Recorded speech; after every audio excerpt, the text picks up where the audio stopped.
Los dioses de esta época, cuando esto fue escrito, no tenían respuestas.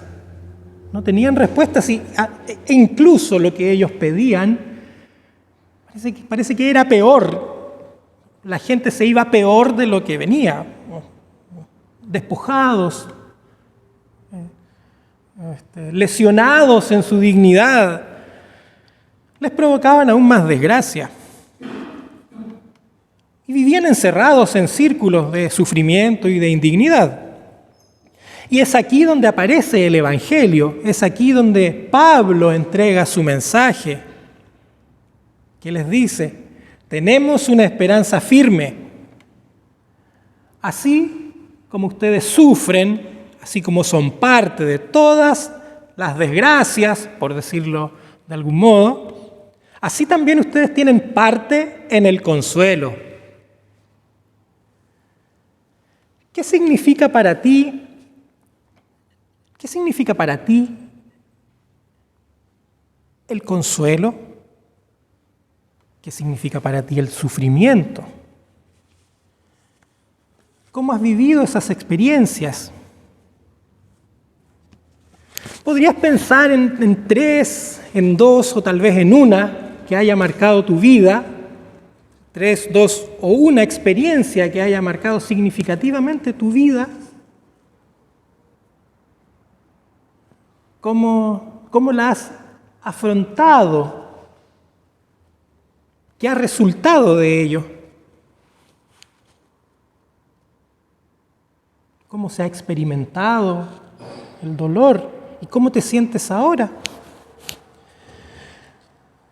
Yo pensaba en mis experiencias negativas, de pérdida, de angustia, de fracaso. Vivimos en esa dinámica, ¿cierto?, de fracasos, de sufrimientos, de que las cosas no salen como nosotros quisiéramos. Y yo pensaba, en realidad, es al revés. ¿Cuántas cosas salen, resultan, como las imaginé al principio? Lo contrario del fracaso a veces se traduce como el éxito. Si yo pienso en mi éxito, tal vez muchas de esas cosas se construyen a través de factores que fueron presentándose o materializándose en el camino. Así también es la fe en Cristo. El regalo de la fe en Cristo no quiere poner énfasis en este caso en lo concreto del sufrimiento. A través de la historia de la Iglesia todos somos testigos que a veces se ha dado muchísima importancia tal vez a ese tema. Incluso hay concepciones de la fe que piensan que para ser fiel discípulo de Cristo hay que ser sufrido. En la Edad Media había gente que se golpeaba, ¿cierto? Ustedes conocen eso, pensando que así iban a tener una comunión más estrecha con Dios, ¿ya? ¿Cierto? No está en eso. No es lo que la fe quiere transmitirnos. El consuelo del cual habla el apóstol, como contraposición al sufrimiento, es justamente ese paso, el final del tránsito de un camino. La novedad es que, según el apóstol, es del camino en Cristo, el fruto de una vida encomendada a Él. O dicho de otro modo, Cristo como el puente entre el sufrimiento y el consuelo, entre la muerte y la vida. Y yo me preguntaba después, si Cristo es este puente, a mí me gusta más otra metáfora, eso sí, es como cuando uno va en la micro y se agarra de estos fierritos en el bus o en el auto cuando necesita levantarse, ¿cierto?, para bajar. Si Cristo es eso de lo cual uno se puede afirmar para mantener cierta estabilidad, ¿por qué no colocar cada día más mi fe en Él? ¿Por qué no colocarlo a Él en el centro de mi vida? ¿En qué lugar está Él hoy para ti? ¿Estará en el centro o estará un poquito más corrido y hacia atrás? O a lo mejor un tanto escondido. ¿En qué lugar está el Señor? ¿En qué lugar de tu vida está Él?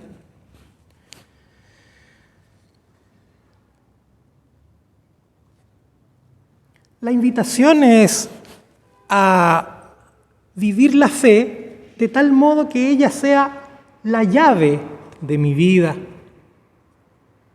el colador o el purificador, ¿cierto? Que eso está de moda a veces en las casas para el agua. Que Jesús sea eso, el colador de mi vida. ¿Qué significa esto? Que mi vida yo la ponga ante la luz de lo que Él me enseña. ¿Por qué nos cuesta esto? ¿Por qué me cuesta?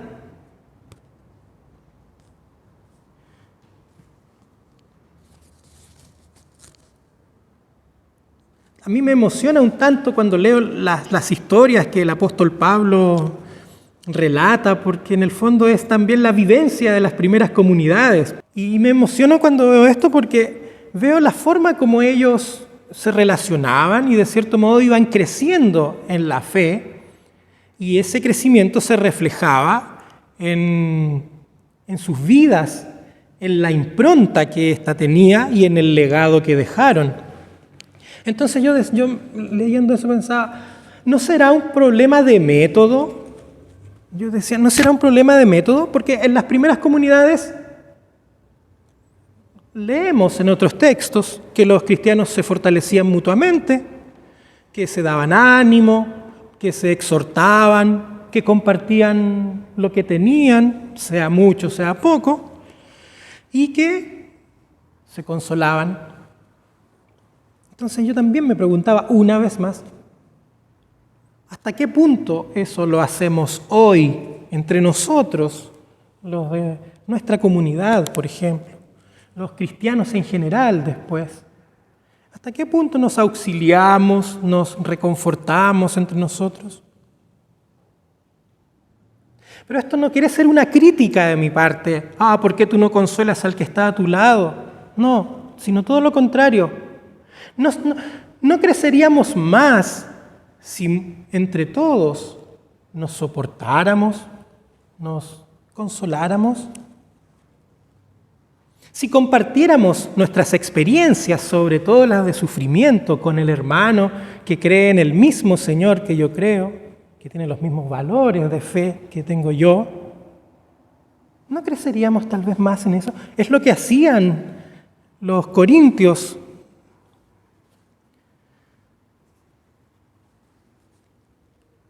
Los reveses de la vida para nosotros no deberían ser experiencias privadas. No deberían ser experiencias privadas. ¿Qué creen ustedes respecto de esto?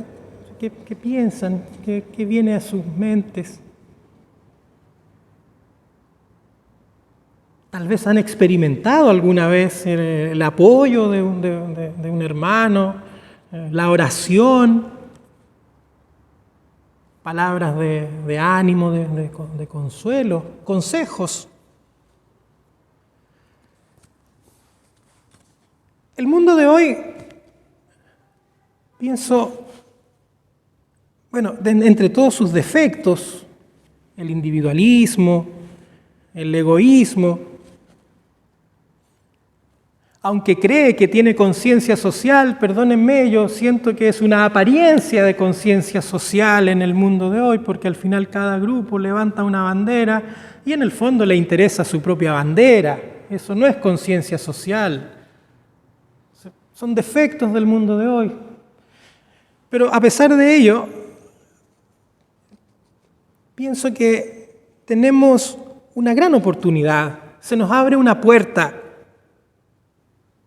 Nosotros confesamos cada domingo cuando venimos aquí que nuestra ayuda está en el nombre del Señor, que hizo los cielos y la tierra, ¿cierto? Entonces, ¿por qué no atrevernos a vivirlo en el mundo de hoy? Y creer en ese Dios que por su Espíritu nos trae a todos aquí y también tiene el poder para hacernos vivir en una comunión cada vez más estrecha.